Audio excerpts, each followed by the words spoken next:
نحمدہ ونصلی ونسلم علی رسولہ الکریم اما بعد فاعوذ باللہ من الشیطان الرجیم بسم اللہ الرحمن الرحیم رب اشرح لی صدری ویسر لی امری واحلل عقدۃ من لسانی یفقہوا قولی رب زدنی علما رب زدنی علما رب زدنی علما علما نافعا وعملا متقبلا ورزقا طیبا واسعا۔ سورۃ ملک مکی ہے۔ تبارک الذی بیدہ الملک، تبارک بہت برکت والی ہے وہ ذات، الذی جس کے بیدہ ہی ہاتھ میں ہے، الملک بادشاہی، ملک سارا ملک جس کے ہاتھ میں ہے، کنٹرول میں ہے، قبضے میں ہے، وَهُوَ اور وہ اللہ عَلَى كُلِّ شَيْءٍ قدیر ہر شے پہ پوری طرح قادر ہے، پوری قدرت رکھنے والا ہے۔ سورۃ ملک کی فضیلت میں کئی روایات آتی ہیں جن میں صحیح یا حسن احادیث بھی شامل ہیں۔ رسول اللہ صلی اللہ علیہ وسلم نے فرمایا بے شک قرآن پاک میں ایک 30 آیتوں والی سورت ہے جو سفارش کرے گی اپنے پڑھنے والے کی حتیٰ کہ اس کو بخش دیا جائے گا، اور وہ سورت یعنی تبارک الذی بیدہ الملک ہے۔ سورۃ ملک یعنی جو اس کو پڑھے اس کی یہ سورت سفارش کروائے گی۔ قرآن کی ایک سورت جس کی 30 آیات ہیں، ایک آدمی کے لیے سفارش کی یہاں تک کہ اسے بخش دیا گیا، اور وہ سورت تبارک الذی بیدہ الملک ہے۔ یہ 30 آیات والی سورت ہے۔ رسول اللہ صلی اللہ علیہ وسلم نے فرمایا سورۃ من القرآن ما ہی الا 30 آیۃ خاصمت عن صاحبها حتی ادخلته الجنہ وہی سورۃ تبارک الذی بیدہ الملک، یعنی قرآن کی ایک سورت نے جس کی صرف 30 آیات ہیں اپنے پڑھنے والے کی طرف سے جھگڑا کیا یہاں تک کہ اسے جنت میں داخل کروا دیا، اور وہ سورت تبارک الذی بیدہ الملک ہے۔ اب تبارک بارکتن سے ہے، بارکتن کے مطلب برکت کا کیا مطلب ہے؟ یعنی زیادہ ہونا، بڑھا دینا۔ تبارک الذی یعنی وہ خیر اور بھلائی میں ساری کائنات سے بے انتہا بڑھا ہوا ہے، اور وہ بلندی، بڑائی اور احسان غرض ہر لحاظ سے اس کی ذات بے حد و حساب خوبیوں اور بھلائیوں کی جامع ہے، یعنی سب خوبیاں، سب بڑائیاں، سب بلندیاں اسی کی شان کے لائق ہیں، وہ سب کچھ اس میں جمع ہے۔ وَهُوَ عَلَى كُلِّ شَيْءٍ قدیر، شَيْءٍ شَاءَ یشاء کا مصدر ہے، چاہنا، چاہت، یعنی وہ اپنی ہر چاہت اور ہر چیز پر قادر ہے، جو وہ چاہے وہ کر لیتا ہے، اور اس کی چاہت کو کوئی روک نہیں سکتا۔ دنیا کے بادشاہوں کی طرح نہیں کہ جن کی بے شمار چاہتیں پوری ہونے کی بجائے حسرتیں بن کر ان کے ساتھ ہی قبر میں دفن ہو جاتی ہیں۔ دنیا میں کوئی کتنا بھی بڑا ہو، اس کے اندر بھی کئی ایسی چاہتیں ہوتی ہیں جو وہ پوری نہیں کر سکتا، وہ اس کی حسرت ہی بن جاتی ہے۔ پر اللہ اکبر، اللہ ایسی بڑی ذات ہے، ایسی بابرکت ذات ہے کہ وہ ہر شے، ہر چاہت پہ پوری طرح قادر ہے۔ الذی خلق الموت والحیات، الذی وہ ذات، وہ جس نے خلقہ پیدا کیا، الموت زندگی کو، والحیات الموت موت کو، والحیات اور زندگی کو، لیبلوکم تاکہ وہ تمہارا امتحان لے، تمہاری آزمائش کرے، تمہارا ٹیسٹ لے کہ ایکم احسن عملا، تم میں سے کون، احسن بہت اچھا ہے، عملا عمل میں، وَهُوَ الْعَزِيزُ الْغَفُورُ، ہوا بھی اللہ کا نام ہے، اور وہ اللہ العزیز غالب، زبردست طاقتوں والا، بڑے غلبے والا، الغفور بے حد بخشنے والا ہے۔ یہاں سے اللہ تعالیٰ نے اپنی پیدا کی ہوئی چند چیزوں کا ذکر فرمایا جو مخلوق کی قدرت سے باہر ہے، یعنی یہ چیزیں کوئی دوسرا نہیں کر سکتا۔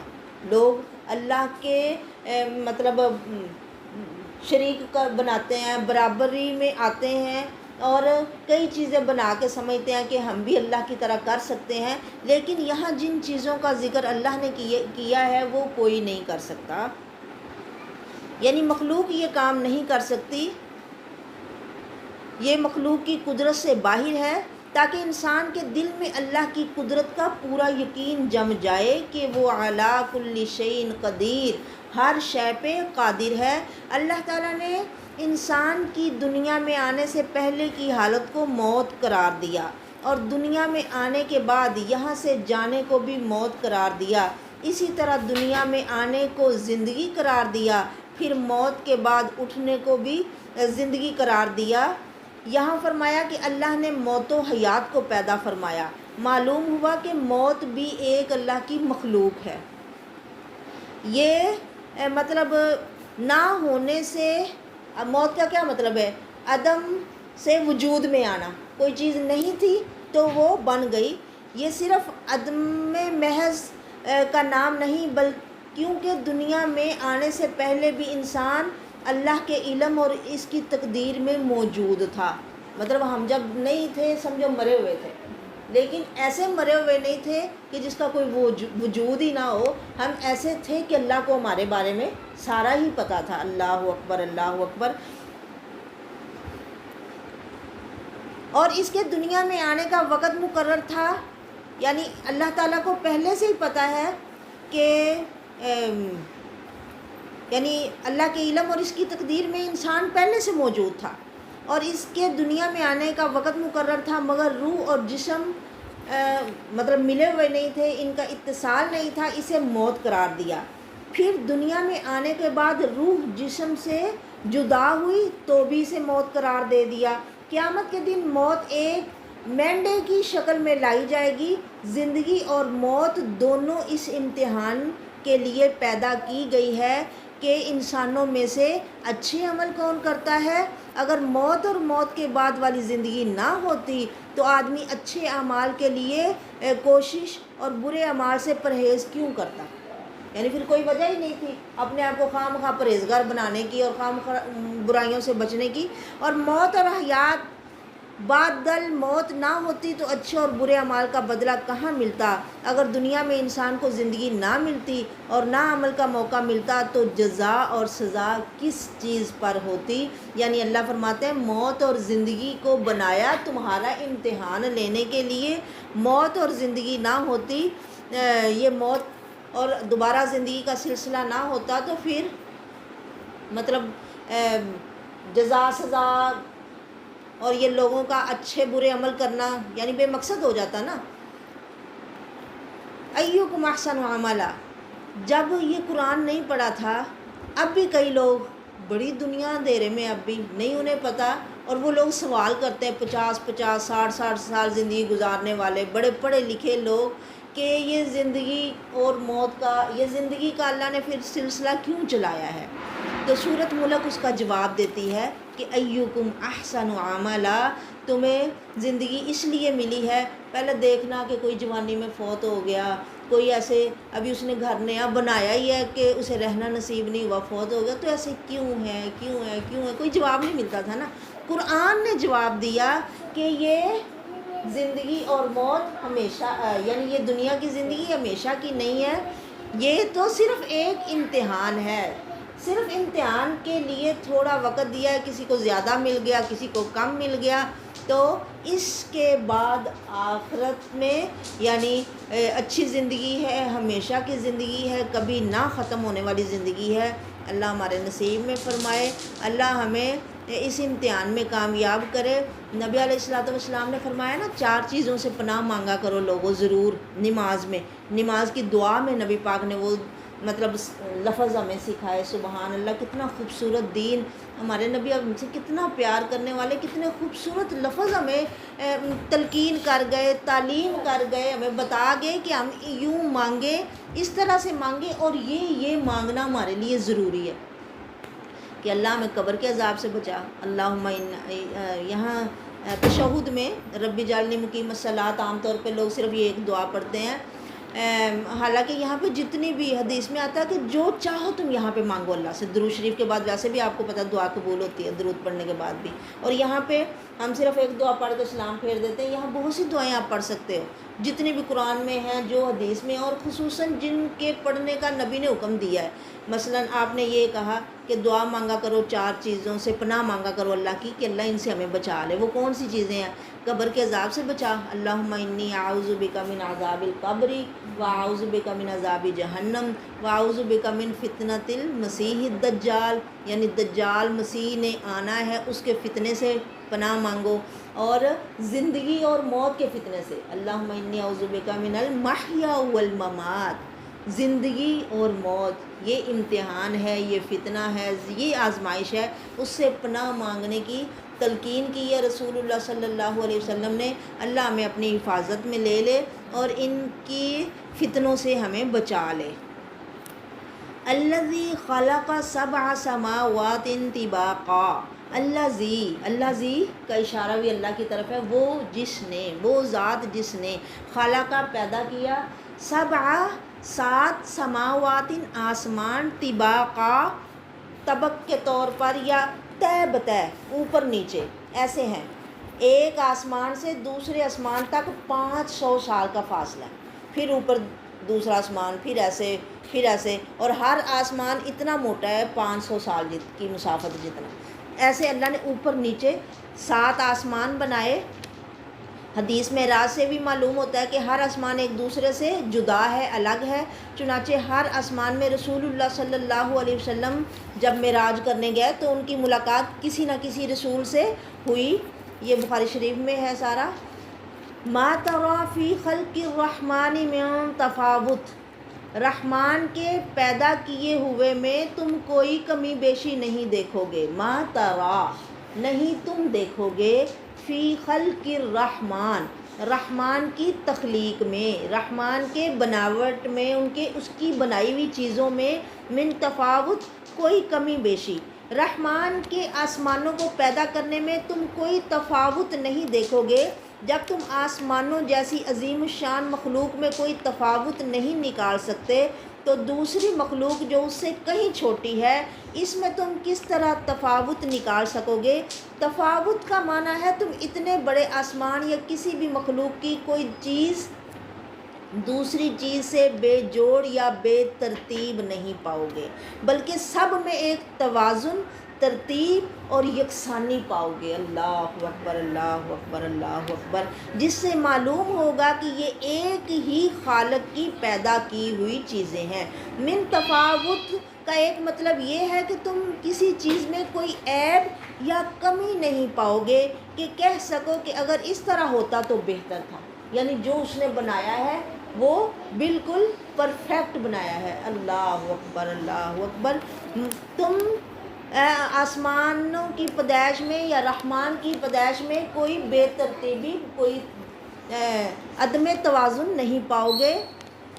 فرجع البصر, اپنی نظر لٹاؤ تو صحیح, دیکھو تو صحیح, غور تو کرو. اللہ اکبر. اللہ میں دیکھنے والی نظر عطا فرما, دیکھنا نصیب فرما.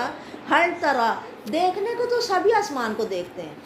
آسمان کی وسطوں کی کوئی تعریف کرے گا, آسمان کی بلندیوں کی, آسمان کی بڑائی کی, لیکن علم والے, قرآن پڑھنے والے, جن کو اللہ پہ ایمان یقین ہے, جو ایمان والے ہیں, وہ اتنی بڑی چیزوں کو دیکھ کے رب رحمان کی تعریف کرتے ہیں. اور دوسرے جو ماہر فلکیات ہیں وہ آسمان میں پڑھتے ہیں, آسمان میں غور کرتے ہیں, دیکھتے ہیں, تو وہ چیزوں کی تعریف کرتے ہیں. نیچر کہہ لیں گے, قدرت کہہ لیں گے, اور مطلب انہیں کوئی نام نہیں ملتا کہ ہم اس میں کس کی تعریف کریں. وہ ان کو قدرتی مناظر کیا کہ ان کی تعریف کریں گے.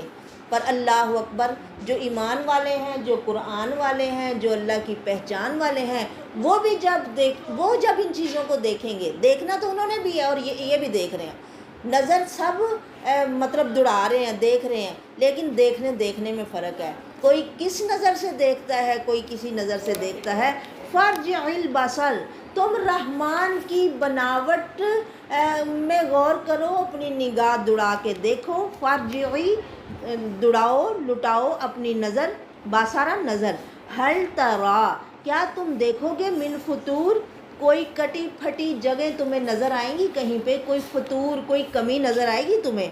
فطور فطرن کی جمع ہے، جیسے فلسن کی جمع فلوس، مطلب پھٹی ہوئی جگہ، دراڑ شگاف، یعنی پہلی دفعہ اگر تمہیں رحمان کے پیدا کیے ہوئے آسمان میں کوئی عیب یا کمی بیشی نظر نہیں آئی تو دوبارہ نظر دوڑاؤ، ثم مرجع البصر پھر دوڑاؤ اپنی نظر، کرتینی دوبارہ دوسری دفعہ، کیا کوئی دراڑیں یا کٹی پھٹی ہوئی جگہ نظر آتی ہیں؟ مطلب یہ کہ پوری کائنات میں ذروں سے لے کر آسمانوں تک اور ستاروں سے لے کر بڑی بڑی کہکشاؤں تک ہر چیز مستحکم اور مربوط، یعنی ان کا آپس میں ربط اور ان کا مطلب چلنا، اور اللہ اکبر کس سسٹم سے اللہ یہ سب چلا رہا ہے، یعنی جتنا چاہو تلاش کر لو تمہیں ایک رخنا بھی نہیں ملے گا، کوئی فطور فطرن کوئی دراڑ شگاف نظر نہیں آئے گا۔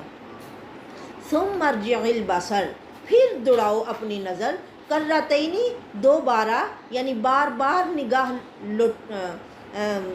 لٹاؤ اپنی اور اوپر دیکھو، ینقلب وہ نظر تمہاری لوٹے گی، الیکا تمہاری ہی طرف، باسارو تمہاری نظر،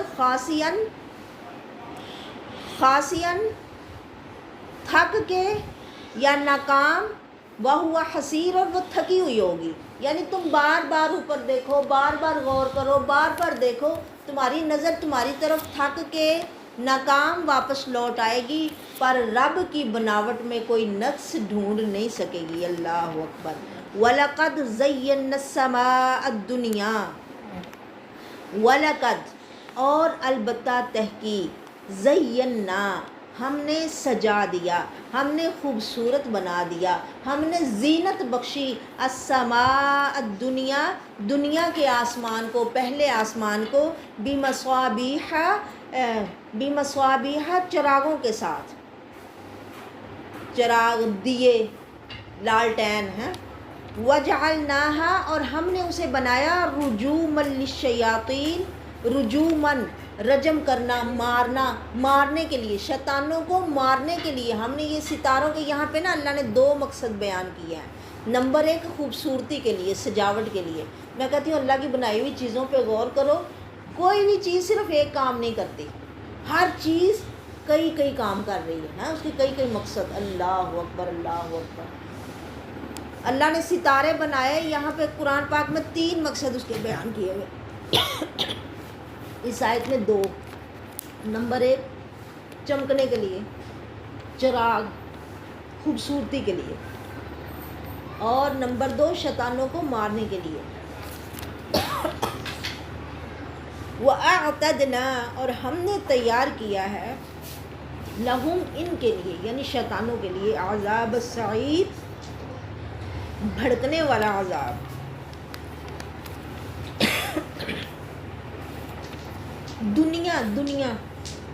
دنیا اور آخرت مطلب ہمیشہ رہنے والی، کبھی ختم نہ ہونے والی، آخری دنیا۔ دنا یا دنو سے ادنا کی مونس ہے، یعنی سب سے قریب، اگرچہ 7 آسمانوں میں سے ہر آسمان خالق کی کاراگری کا عظیم الشان نمونہ ہے، مگر زمین کے سب سے قریب آسمان کی زینت اور حفاظت کا جو اہتمام ہم نے کیا ہے وہ تو کچھ تمہیں بھی نظر آ رہا ہے، اس کے لیے تو کسی خاص آلے کی بھی ضرورت نہیں۔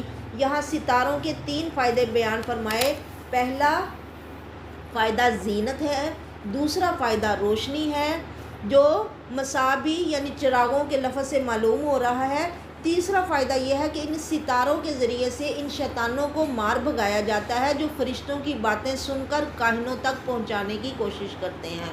یہ بات میں کئی دفعہ بتا چکی ہوں کہ جن یا شیاطین آسمانوں تک انہوں نے ایسے قطاریں بنا کے نا اوپر تک وہ جاتے ہیں اور اوپر سے فرشتوں کی باتیں سنتے ہیں، تو یہ ایک آدھ بات ان کو سنائی دے بھی جاتی ہے، اور پھر وہ نیچے والے کو ایسے، پھر جن لوگوں کا جنوں سے رابطہ یا تعلق ہوتا ہے نجومیوں کا، وہ انہیں بتا دیتے ہیں، پھر وہ اپنی ایک بات میں 100 جھوٹ ملا کے لوگوں کو مطمئن کرتے ہیں۔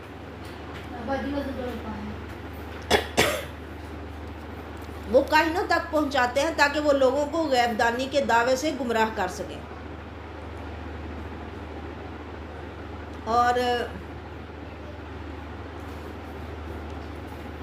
وَلِلَّذِينَ كَفَرُوا بِرَبِّهِمْ عَذَابُ جَهَنَّمَ، اور ان لوگوں کے لیے جنہوں نے کفر کیا، وَلِلَّذِينَ، اور ان لوگوں کے لیے کافروا جنہوں نے کفر کیا، بِرَبِّهِمْ اپنے رب کے ساتھ، عذاب جہنم، جہنم کا عذاب ہے، وَبِئْسَ الْمَصِيرُ، اور وہ لوٹنے کی بہت بری جگہ ہے، بہت برا ٹھکانہ ہے۔ پہلی 5 آیات میں اللہ تعالیٰ نے توحید اور قیامت کے دلائل بیان فرمائے، اب ان لوگوں کا انجام ذکر ہو رہا ہے جنہوں نے اکیلے اللہ کو اپنا رب نہیں مانا، ان کے لیے جہنم کا عذاب ہے۔ اذا القوا، جب وہ ڈالے جائیں گے، اذا جس وقت، القوا وہ ڈالے جائیں گے، فیہا اس میں یعنی جہنم میں، سمعوا وہ سنیں گے، لہا اس جہنم کو، شہیقاً کہ وہ جہنم چیخے گی، وَهِيَ تَفُورُ اور وہ جوش مار رہی ہوگی، شہیق گدھے کے ہینکنے کے آخر کی آواز اور زفیر شروع کی آواز کو کہتے ہیں۔ فرمایا کہ جہنم جب انہیں دور سے دیکھے گی جہنمیوں کو، تو وہ جہنم یعنی سخت غصے میں گدھے کی طرح چلانے کی طرح چیخے گی، اور یہ لوگ اس کی آواز کو سنیں گے، سامعوا لہا وہ اس کی آواز کو سنیں گے جب ان کو جہنم میں ڈالا جائے گا، شقیقاً وہ گدھے کی طرح چیخ رہی ہوگی، وَهِيَ تَفُورُ اور وہ جوش مار رہی ہوگی، جیسے جوش سے، غضب سے، غصے سے پھٹی پڑے، تَكَادُ تَمَيَّزُ مِنَ الْغَيْظِ۔ اللہ میری توبہ، استغفر اللہ۔ سورۃ ہود میں بھی فرمایا فَأَمَّا الَّذِينَ شَقُوا فَفِي النَّارِ لَهُمْ فِيهَا زَفِيرٌ وَشَهِيقٌ، تو وہ لوگ جو بدبخت ہیں، لوگوں کی 2 ہی قسمیں ہیں، یا وہ نصیب والے ہیں یا بے نصیب۔ اللہ ہمیں نصیب والوں میں فرمانا، خوش نصیبوں میں شامل فرمانا۔ صرف لوگ دنیا کی خوش نصیبی کو ہی خوش نصیبی سمجھتے ہیں، اللہ دنیا کے ساتھ ساتھ آخرت کی بھی خوش نصیبی نصیب فرمائے، کیونکہ وہ بہت ضروری ہے، کیونکہ دنیا تو تھوڑی دیر کی ہے، یہ تو ختم ہو جائے گی، پر آخرت کبھی ختم ہونے والی نہیں ہے۔ فرمایا جو بے نصیب لوگ ہیں، فَأَمَّا الَّذِينَ شَقُوا جو بدبخت لوگ ہیں، فَفِي النَّارِ وہ آگ میں ہوں گے، لَهُمْ فِيهَا زَفِيرٌ وَشَهِيقٌ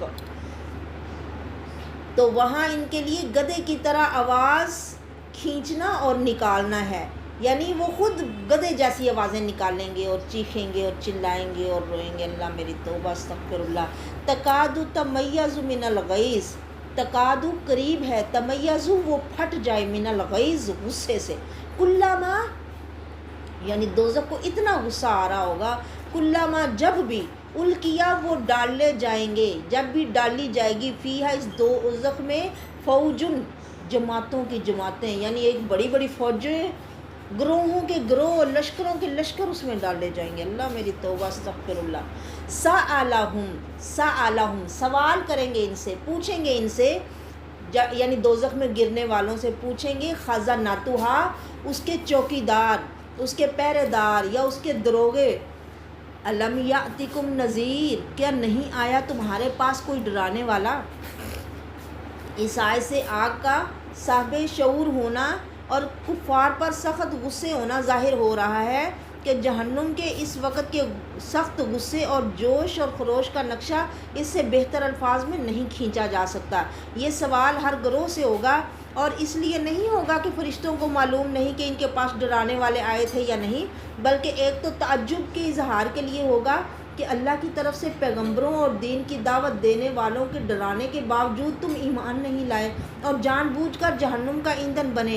دوسرا، ان پر حجت تمام کرنے کے لیے اور خود ان کے منہ سے نکلوانے کے لیے کہ انہیں نہ تو بے خبری میں جہنم میں پھینکا جا رہا ہے اور نہ بغیر جرم کے، بلکہ وہ واقعہ میں اس کے حقدار ہیں، یعنی لوگ خود مان لیں گے کہ ہم واقعی غلط ہیں۔ قالو وہ کہیں گے بلا کیوں نہیں، قد جاءنا نذیر، تحقیق آئے ہمارے پاس ڈرانے والے، فکذبنا، ہم نے ان کی تکذیب کی، ہم نے انہیں جھوٹا سمجھا، وقلنا، اور ہم نے کہا ما نزل اللہ من شیء، اللہ نے کوئی شے نازل نہیں کی، تم صرف ہمیں ایسے ہی ڈرا رہے ہو، ان انتم الا فی ضلال کبیر، بلکہ تم ہی گمراہی میں ہو، یعنی خود سیدھا راہ اختیار کرنے کی بجائے وہ لوگ تبلیغ کرنے والوں کو، اللہ کا کلام سنانے والوں کو ہی گمراہ کہہ دیتے تھے کہ تم ہی بڑی گمراہی میں مبتلا ہو جو ایسی باتیں کرتے ہو۔ وقالو، اور وہ کہیں گے پھر دوزخ میں سوائے حسرت اور افسوس کے ان کے پاس کچھ نہیں بچے گا، ہائے وائے، یہ قرآن مجید میں کئی جگہ پہ لفظ آتے ہیں کہ وہ ہر وقت چیختے روتے اور چلاتے ہی رہیں گے، ہائے وائے کرتے رہیں گے، ہائے کاش، ہائے افسوس۔ یہاں بھی وہی ہے، وقالو، اور وہ کہیں گے لو کننا نسمعو، ہائے کننا، ہم ہوتے، نسمعو، ہم سن لیتے۔ اب سننے کو تو سب کو اللہ نے کان دیے ہیں دو دو، پر کئی سن کے بھی نہیں سنتے اور کئی سننا چاہتے ہی نہیں، بالکل اس طرف آنا ہی نہیں چاہتے۔ لو کننا نسمعو، کاش ہم سن لیتے، تب وہاں تمنا کریں گے، او نعقلو، یا ہم سمجھ لیتے، تو ما کننا، نہ ہم ہوتے، فی اصحاب السعیر، آگ میں یعنی جلنے والوں میں ہم نہ ہوتے، یا بھڑکتی ہوئی آگ والوں میں ہم نہ ہوتے۔ اب وہ حسرت اور افسوس سے کہیں گے کہ ہم جس گمراہی میں مبتلا رہے، اس سے نکلنے کی دو ہی صورتیں تھیں، پہلی یہ کہ ہم رسولوں اور اہل ایمان کی باتیں سن لیا کرتے تو ایمان کی نعمت مل جاتی، دوسری یہ کہ خود کچھ عقل سے کام لیا کرتے تو توحید و رسالت اور آخرت کے عقائد تک آسانی سے پہنچ سکتے تھے۔ دونوں صورتوں میں آج جہنمیوں میں شامل نہ ہوتے، مگر ہم اپنی مرضی اور اپنے باپ دادا کے طریقے کے خلاف کوئی بات مطلب سنا ہی نہیں کرتے تھے اور نہ سمجھنے کی کوشش کیا کرتے تھے۔ واضح رہے کہ رسولوں کی بات دلیل سمعی ہے، یعنی سننے کی بات، اور اسے سمجھنا دلیل عقلی ہے، جبکہ اپنی مرضی پر چلنا اور باپ دادا کی تقلید نہ دلیل سمعی ہے نہ دلیل عقلی ہے، یعنی بلکہ دلیل ہے ہی نہیں کہ بغیر دیکھے سنے سمجھے اپنے باپ دادا کے طریقوں پہ چلتے ہیں، اور باپ دادا کے طریقوں پہ بھی صرف دین کی باتوں میں ہی چلتے ہیں، باقی طریقوں میں اپنی مرضیاں کرتے ہیں۔ اب باپ دادا کے طریقے پہ اگر دنیا کی باقی چیزوں میں بھی چلے تو پھر تو پھر تو مطلب اپنے آپ کو سمجھے کہ ہم تو بہت پیچھے رہ جائیں گے۔ وہ اس میں کوشش کرتے ہیں کہ انہیں نہیں تھا تب پتہ تو اب ہم کر رہے ہیں، لیکن دین کے معاملے میں باپ دادا کی اندھی تقلید کرتے ہیں۔ فَاعْتَرَفُوا، وہ اعتراف کر لیں گے، وہ اپنا گناہ مان لیں گے۔ فَاعْتَرَفُوا بِذَنبِهِمْ، وہ اپنے گناہوں کا اعتراف کریں گے۔ فَسُحْقًا لِّأَصْحَابِ السَّعِيرِ، پس سحقن کا مطلب ہے دوری ہے، اللہ کی رحمت سے دوری ہے، یا لعنت ہے۔ لعنت کا مطلب ہی دوری ہوتا ہے نا، اس لیے کہا کہ مطلب جو عام لوگوں نے اپنی زبان پہ آرے کو لعن تان کرنا، یا عورتیں بچوں کو لعن تان کرتی ہیں، تو اس سے پرہیز کرنا چاہیے۔ کسی کو لعنت کرنے کا مطلب ہے کہ تو رب کی رحمت سے دور چلا جا، استغفر اللہ، اس سے بچانا چاہیے، ہمیں خود بھی بچنا چاہیے۔ اللہ فرما رہے ہیں جو لوگ یہاں پہ نہیں سنتے، یہاں پہ سمجھتے نہیں ہیں، وہاں اپنے گناہوں کا اعتراف کریں گے، اور فَسُحْقًا لِّأَصْحَابِ السَّعِيرِ، ایسے دوزخ والوں کے لیے رب کی رحمت سے بہت دوری ہے کہ یہ بھڑکتی ہوئی آگ والوں میں ہوں گے، پر اس دن ماننے کا کوئی فائدہ نہیں ہوگا۔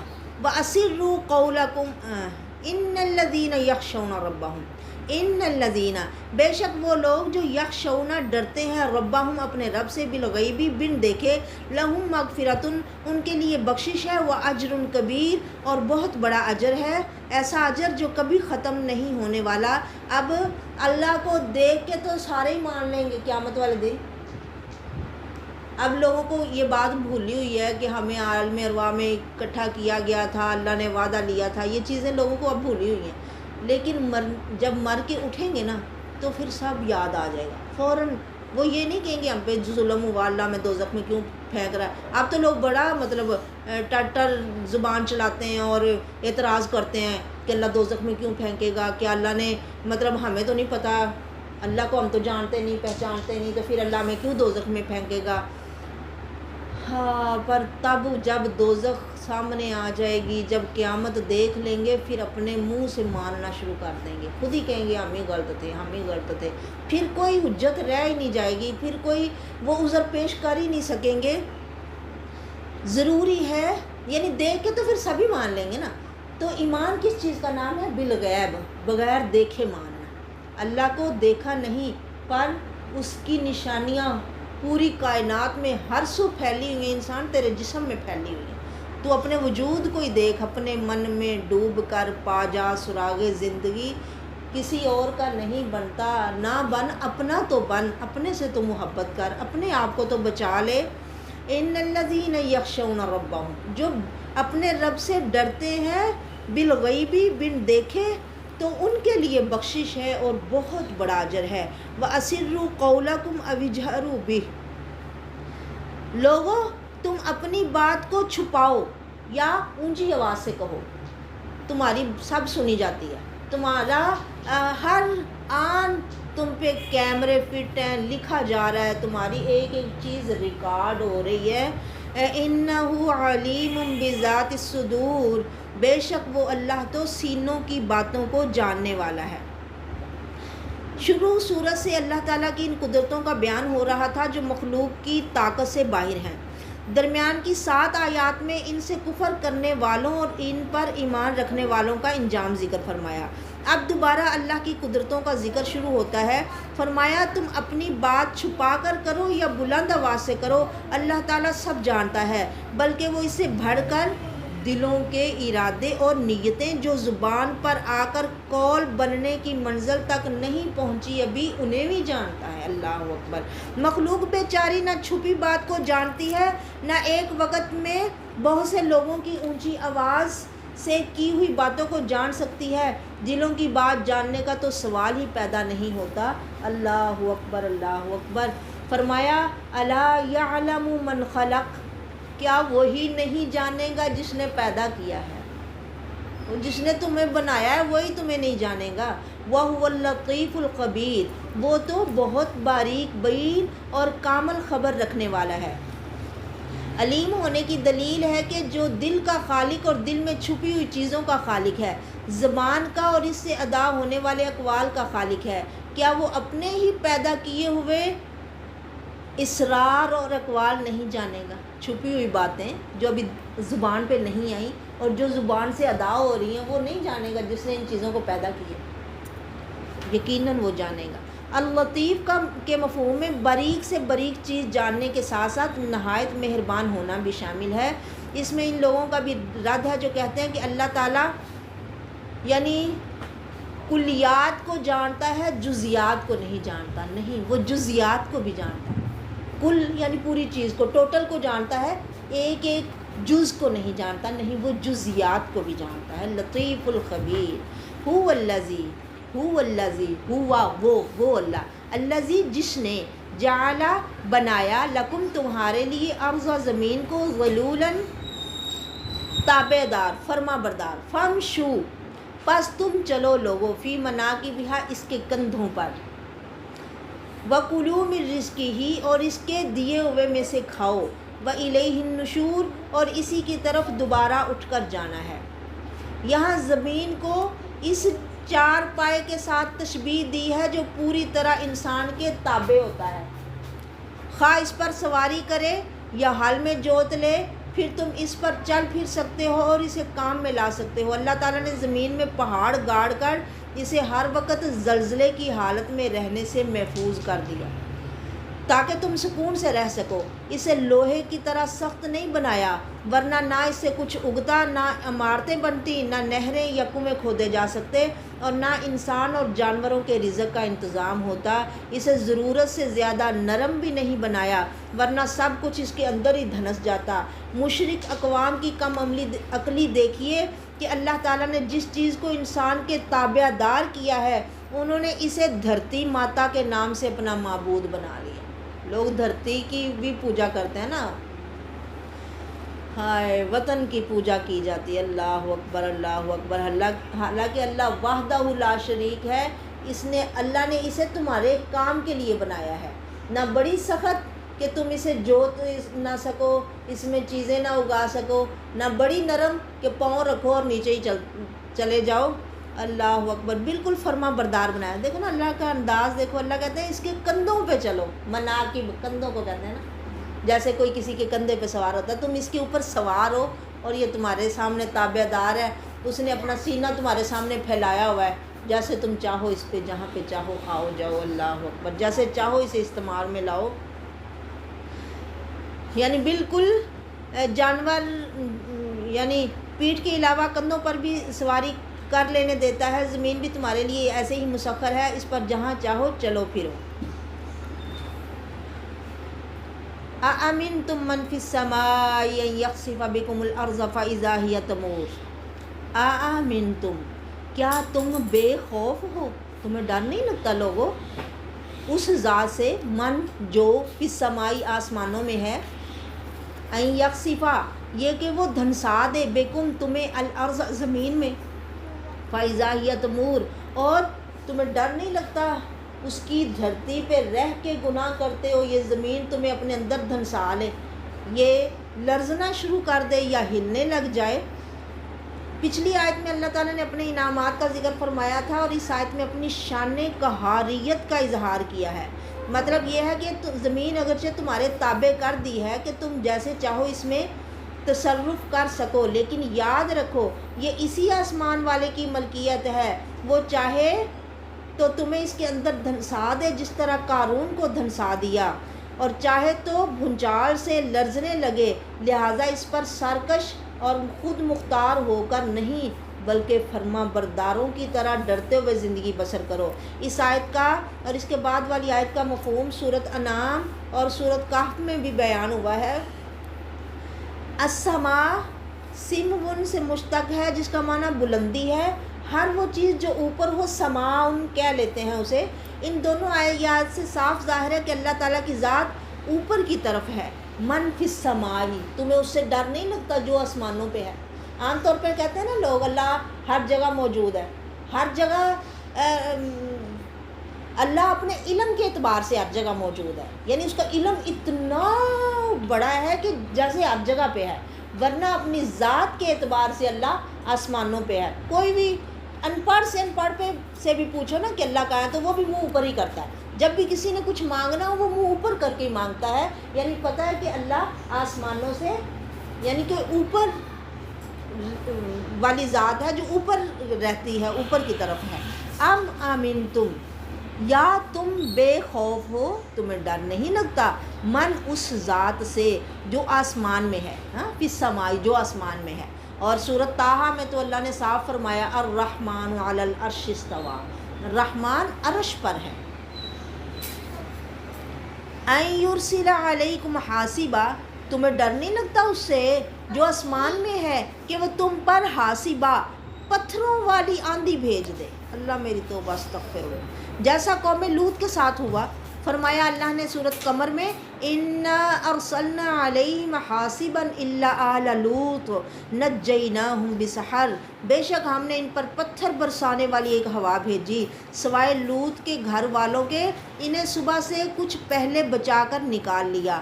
فستعلمون کیف نذیر، تمہیں جلد ہی لوگوں پتہ چل جائے گا، جلد ہی پتہ چل جائے گا، جلد ہی، کتنا جلد، یعنی کوئی پتہ نہیں کہ کب کیا ہو جائے، کسی کو کوئی پتہ نہیں۔ پھر بھی انسان میں اتنی غفلت، اتنی اکڑ، اور اتنا انسان تو کس بات پہ اتنا نازاں اور اکڑتا ہے، اور اپنے آپ کو کس گھمنڈ میں تو مبتلا ہے۔ تیرے اختیار میں تو تیری سانسیں نہیں ہیں کہ اندر جانے والی کو تو باہر لے آیا اور باہر آنے والی کو تو روک لے کہ باہر نہ نکل۔ اللہ اکبر اللہ اکبر، تمہیں جلد ہی پتہ چل جائے گا لوگو۔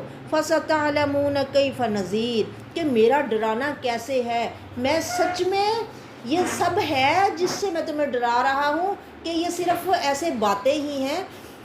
اولم وَلَقَدْ كَذَّبَ الَّذِينَ مِن قَبْلِهِمْ فَكَيْفَ كَانَ نَكِيرٌ، البتہ تحقیق، وَلَقَدْ اور البتہ تحقیق، کذبا جھوٹا سمجھا ان لوگوں نے، الذین ان لوگوں نے جو من قبلہم ان سے پہلے تھے، فکیف کان نکیر تو دیکھ لو ان کا مطلب کیا حال ہوا، میں نے انہیں کیسے سزا دی. جیسے تاریخ سے عبرت حاصل کرنے والوں کے لیے، یعنی پہلے لوگوں کا حال دیکھ لو. عرب میں عاد، سمود، فرعون، قارون، قوم لوط اور شعیب کے واقعات معروف تھے، یعنی ان واقعات کو پڑھ لو کہ ان کے ساتھ کیا ہوا. الم یروا الی الطیر فوقہم صافات ویقبضن، آسمان پہ اڑنے والے پرندوں سے ہر کوئی لطف اندوز ہوتا ہے، سب کو خوبصورت لگتے ہیں، کتنے اچھے لگتے ہیں. اللہ اکبر، اللہ اکبر. اللہ ہمیں کہتے ہیں غور کرو، دیکھو کہ ان پرندوں کو آسمان میں اڑا کون رہا ہے، کون انہیں گرنے نہیں دیتا، اور کون ہے جس نے انہیں تھاما ہوا ہے.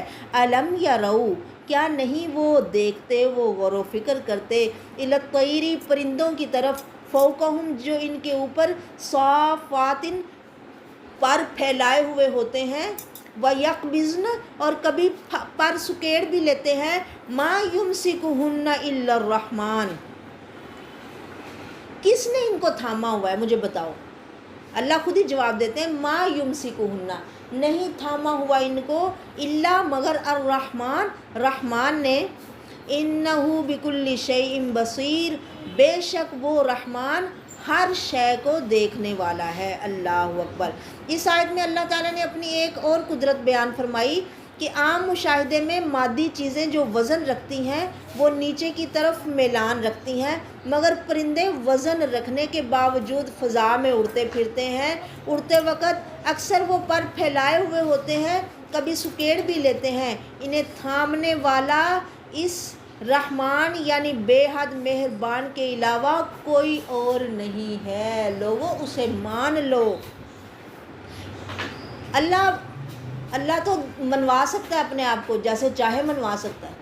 جب کوئی مر جائے لوگ کہتے ہیں نہیں بھائی اللہ دا حکم منوا لینا ہے بھی وہ بڑا ڈاڈا ہے، تب لوگ کہتے ہیں نا وہ منوا لیتا ہے. وہ منوا سکتا ہے، پھر وہ ہمیں ایسے کیوں ہم سے ایسے باتیں کرتا ہے؟ کتنا وہ ہم سے پیار کرتا ہے کہ ہمارے جو بات ہمیں سمجھ میں آئے. وہ کتنی بڑی ذات ہے، سات آسمانوں اور زمینوں کا اکیلا شہنشاہ ہم سے بات کر رہے ہیں کتنے خوبصورت انداز میں کہ جو ہمیں سمجھ میں آئے، یعنی انسان کے لیول پہ آ کے اس سے بات کرنا. اللہ اکبر، اللہ اکبر، اللہ اکبر. یہاں پہ تو کسی کے پاس تھوڑا سا علم آ جائے وہ عام بندے سے بات کرنی پسند نہیں کرتے ہیں. وہ اتنے علم والا اور مطلب کتنا مہربان ہے کہ اپنے بندوں کو ان کے سمجھ میں آنے والی بات کر رہا ہے. اللہ اکبر، اللہ اکبر. امن ھذا الذی ھو جند لکم یا کون ہے وہ جو تمہارا لشکر ہے، ینصرکم کہ وہ مدد کرے تمہاری، من دون الرحمن رحمان کے علاوہ کوئی ہے ایسا جو تمہاری مدد کرے گا. جند لشکر، امن کیا کوئی ہے، ھذا الذی یعنی وہ جو ہو، جند لشکر لکم تمہارا، ینصرکم وہ مدد کرے، کم تمہاری، من دون الرحمن رحمان کے علاوہ. ان الکافرون نہیں ہے کافر، الا فی غرور مگر دھوکے میں، یعنی وہ صرف دھوکے میں ہے. یعنی بھلا یہ تو بتاؤ کہ اگر اتنی قدرتوں والا رحمان تمہیں پکڑنے پہ آ جائے تو وہ کون ہے جو تمہارا لشکر بن کر اس کے مقابلے میں تمہاری مدد کر سکے؟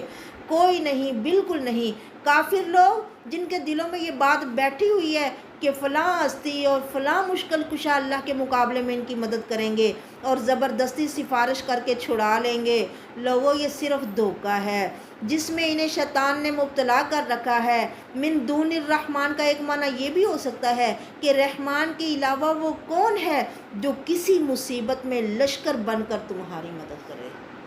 کوئی نہیں ہے. جب اللہ نہ مدد کرے تو کوئی دوسرا نہیں کر سکتا. اللہ کے نبی نے کتنے خوبصورت لفظ ہمیں سکھائے ہیں. سمی اللہ لمن حمیدہ مطلب جب ہم یہ دعا پڑھتے ہیں، ہم نے تو صرف اتنی کر رٹی ہوئی ہے نا، اللہ کے رسول اتنی لمبی نماز پڑھتے تھے تو وہاں پھر ایسے کھڑے تو نہیں رہتے تھے نا، وہ بڑے خوبصورت لفظ ادا کرتے تھے.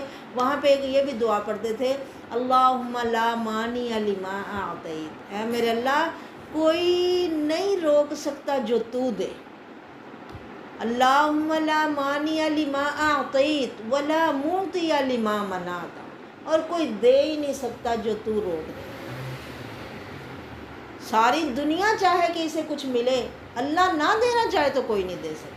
اور ساری دنیا چاہے کہ اسے یہ چیز نہ ملے، اگر رب دینا چاہے تو کون روک سکتا ہے. اللہ اکبر، اللہ اکبر. اللہم لا مانع لما اعطیت ولا معطی لما منعت ولا ينفع ذا الجد منک الجد. تیرے مقابلے میں کسی بزرگ کی، کسی بڑائی والے کی کوئی بڑائی ذرا بھی فائدہ نہیں دے سکتی. امن ھذا الذی یرزقکم ان امسک رزقا، کیا کون ہے یہ جو یرزقکم تمہیں رزق دے، ان امسک رزقا اگر وہ اپنا رزق روک لے. ہے کوئی؟ دیکھتے نہیں ہو تم، کسان تو زمین میں پھیلا کے آ جاتا ہے بیج، ان بیجوں کو ایک ایک بیج کا علم ہے اللہ کو. اللہ اکبر، وہ کتنے علم والا ہے. اللہ اکبر، اللہ اکبر، اللہ اکبر. ایک ایک بیج کو وہ پھاڑ رہا ہے، اس میں سے کونپلیں نکال رہا ہے، اس میں اللہ اکبر دانے ڈال رہا ہے، اور پھر اسے سب ہسٹری پتہ ہے کہ کون سا دانہ کس کی خوراک بنے گا. اللہ اکبر، اللہ اکبر.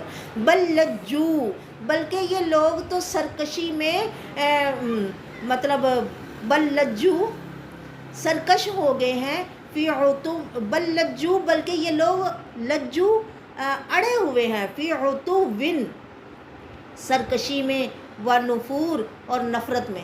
یعنی صرف سرکشی اور نفرت اور اپنی دھونس میں ہی لگے ہوئے ہیں، ورنہ اگر غور کریں تو انہیں بھی یہ سمجھ آئے گی. کوئی کتنا بھی نہ کہ اللہ کو مانتا ہو، وہ بھی کہتا ہے کہ سب کچھ اللہ نے بنایا ہے، قدرت کرتی ہے، نیچر کرتی ہے. یعنی ان چیزوں کے نام لے کے تو مطلب اللہ کا انکار کر دیتے ہیں. مطلب اللہ ایسی ذات ہے جس کا انکار کوئی نہیں کر سکتا. مطلب کسی نہ کسی نام سے اس کا نام ضرور لوگ لیتے ہیں کہ یہ مطلب قدرتی طور پہ یہ پیدا ہو گیا. وہ کس یہ تو ہندو سکھ بھی کہتے ہیں کہ اوپر والے کو پتہ ہے. وہ تو چلو مانتے ہیں نا، نہیں وہ تو مانتے ہیں اللہ کو. مطلب کچھ لوگ اس طرح کے ہیں جو اللہ کو نہیں مانتے، انہیں ملحد قسم کے لوگ کہا جاتا ہے، یعنی جو اللہ کا انکار ہی کر دیتے ہیں، دہریہ قسم کے لوگ. وہ بھی جب لیتے ہیں نیچر یا قدرت کا نام، وہ بھی ہندو سکھ تو پھر بھی مانتے ہیں. وہ ایک کے ساتھ کئیوں کو مانتے ہیں، صرف ایک کو نہیں مانتے، ان کے ساتھ صرف یہ رولا ہے. تو باقی کئی لوگ تو بالکل انکار کر دیتے ہیں اللہ کی ذات کا، بالکل انکار کر کے بھی نہیں کر سکتے. بل لجو، بلکہ وہ اڑ گئے ہیں، فی عتوٍ سرکشی میں، و نفور اور نفرت میں. یعنی اگر اللہ تعالیٰ بارش ہی روک لے تو وہ کون ہے جو بارش برسا دے، یا زمین کو پیداوار سے روک دے، یا کسی بھی طریقے سے تمہاری مدد یعنی روزی روک دے، تو وہ کون ہے جو تمہیں روزی مہیا کرے. جب قریش مکہ نے نبی صلی اللہ علیہ وسلم کے مقابلے میں نافرمانی کی حد کر دی تو آپ صلی اللہ علیہ وسلم نے ان پر یوسف علیہ السلام جیسی قحط سالی کی بد دعا فرمائی، اور ان پر ایسا قحط آیا کہ وہ ہڈیاں تک کھا گئے. وہ قحط اس وقت دور ہوا جب رسول اللہ صلی اللہ علیہ وسلم نے ان کے لیے دعا فرمائی. لات منات کے بت، بلکہ ابراہیم اور اسماعیل کے جو بت انہوں نے بنائے ہوئے تھے، ان کے کسی کام نہ آ سکے. یعنی وہ قحط میں رہے کئی سال، تو بت تو ان کے پاس تھے نا، وہ انہیں قحط سے دور نہ کر سکے. قحط تب دور ہوا جب انہوں نے جا کے نبی صلی اللہ علیہ وسلم سے کہا کہ آپ اپنے رب سے دعا کرو کہ وہ یہ مشکل مطلب ٹال دیں.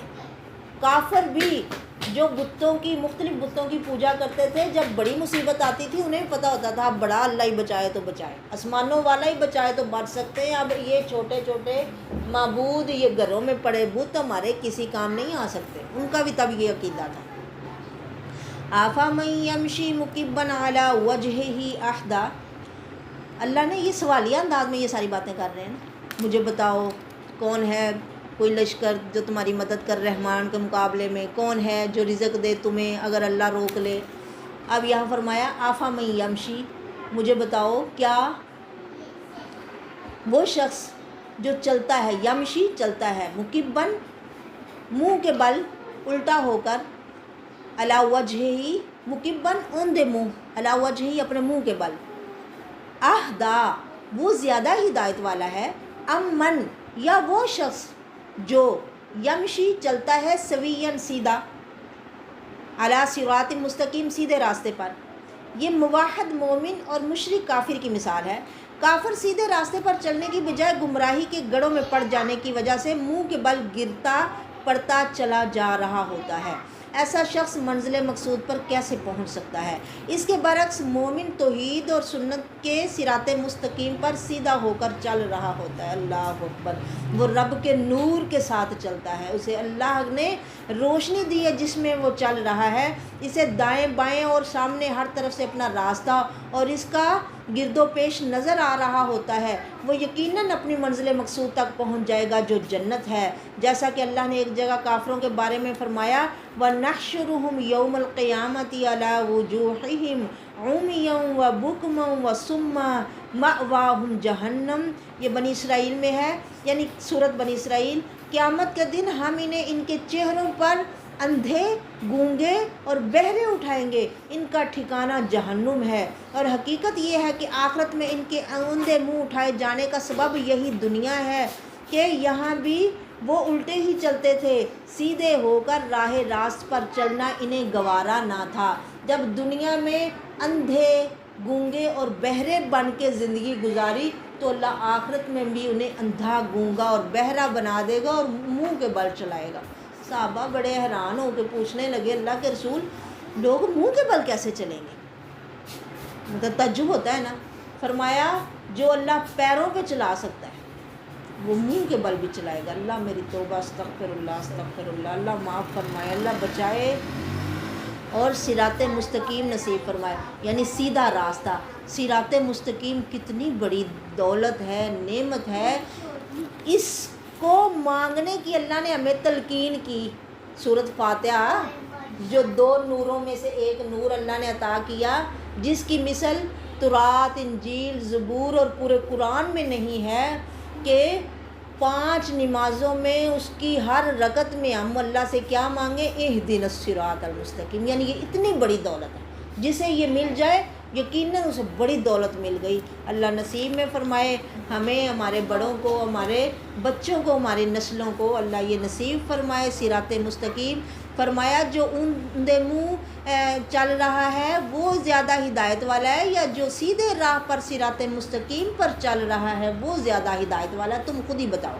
قل هو الذی، قل کہیے اے میرے نبی محمد صلی اللہ علیہ وسلم، هو الذی، ہوا وہ اللہ، الذی جس نے انشأ پیدا کیا، کم تمہیں، وجعل اور اس نے بنایا، لکم تمہارے لیے، سمع کان، اللہ اکبر، والابصار اور آنکھیں، والافئدہ اور دل، قلیلا ما تشکرون تم بہت کم شکر کرتے ہو۔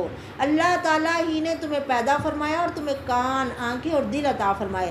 اب پیدا کرنے کا شکر تو یہ تھا کہ صرف اسی کی عبادت کرتے، کان، آنکھیں اور دل عطا فرمانے کا شکریہ تھا کہ انہیں وہی استعمال کرتے جہاں یہ نعمتیں دینے والے کی رضا تھی، اور ان کے ذریعے سے اس کی خوشنودی کا راستہ تلاش کرتے۔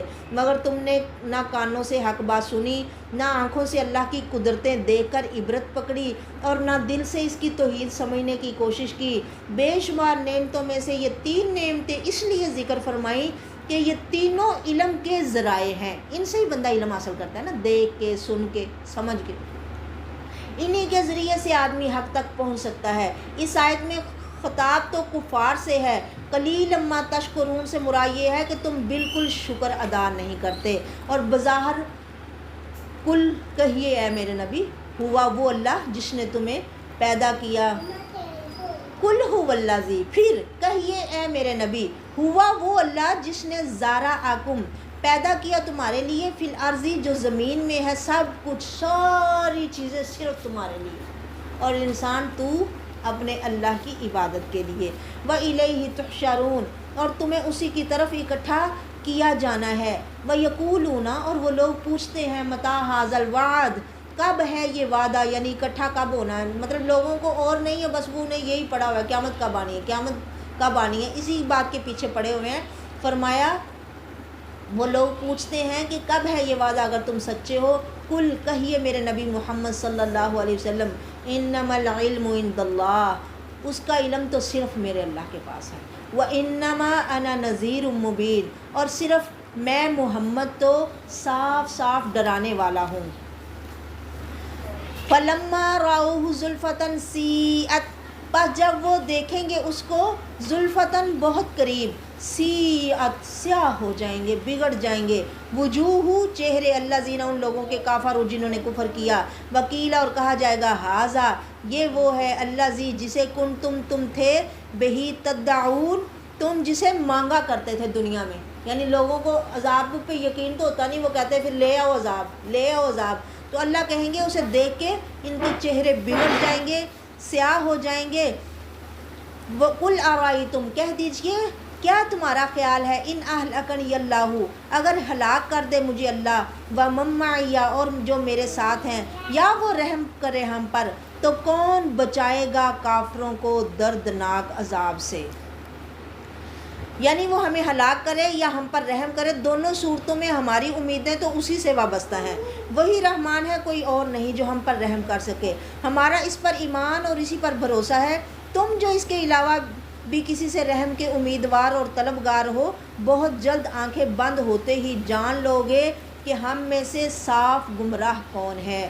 قل هو الرحمن آمنا بہ کہہ دیجئے میرے نبی محمد صلی اللہ علیہ وسلم، وہی ہوا وہ، الرحمن رحمان ہے، آمنا ہم ایمان لے آئے ہیں، بہی اس پر، وعلیہ توکلنا ہمارا اسی پہ بھروسہ ہے، فستعلمون تمہیں جلد پتہ چل جائے گا، من ہوا فی ضلال مبین کہ کون کھلی گمراہی میں ہے۔ کل کہیے اے میرے نبی محمد صلی اللہ علیہ وسلم، ارائیتم کیا تم نے دیکھا، کیا تم نے غور کیا اس بات میں، ان اصبح ماؤکم غورا، ان اگر اصبح ہو جائے، ماؤکم تمہارا پانی، غوراً خشک، فمن یاتیکم تو کون ہے جو لائے تمہارے پاس، بماء معین صاف بہتا ہوا پانی، غورا غارہ یغور غوراً گہرا چلا جانا۔ اس آیت سے تعلق رکھنے والا ایک عجیب واقعہ صاحب کشاف نے ذکر کیا ہے کہ ایک ملحد کے پاس یہ آیت پڑھی گئی تو اس نے کہا اگر وہ پانی گہرا چلا جائے تو کسیاں اور بیلچے اسے نکال لائیں گے تو اس کی آنکھوں کا پانی خشک ہو گیا۔ اللہ ہمیں اپنی اور اپنی آیات کی گستاخی سے اپنی پناہ میں رکھے، یعنی جب آنکھوں کا ہی پانی خشک ہو جائے، اب یہاں پہ کون سی کئی چلاؤ گے۔ جب اس نے یہ آیت پڑھی نا تو کہنے لگا کئیاں اور بیلچوں کے ساتھ ہم پانی نکال لیں گے نیچے سے۔ اللہ میری توبہ استغفر اللہ، یعنی چیلنج نہیں کرنا چاہیے اللہ کی آیتوں کا۔ پچھلی آیات میں فرمایا تھا کہ اگر اللہ اپنا رزق روک لے، بارش نہ برسائے تو کون ہے جو تمہیں بارش عطا فرمائے۔ قحط کے وقت اپنے خداؤں کی بے بسی تم دیکھ ہی چکے ہو، اب حکم ہوتا ہے کہ ان سے پوچھو کہ یہی پانی جس پر تمہاری زندگی کا دار و مدار ہے اگر گہرا ہو جائے اور تمہاری دسترس سے باہر ہو جائے تو کون ہے جو بہتا ہوا پانی تمہارے پاس لے آئے۔ ظاہر ہے کہ اللہ کے علاوہ کسی کے پاس یہ قوت نہیں ہے۔ وما علیہ الا البلاغ وآخر دعوانا ان الحمد للہ رب العالمین۔ اللہ ہمارا پڑھنا پڑھانا قبول فرمائے اور صحیح ویسے ایمان لانے کی توفیق دے جیسے اللہ چاہتے ہیں۔ وما علیہ الا البلاغ وآخر دعوانا ان الحمد للہ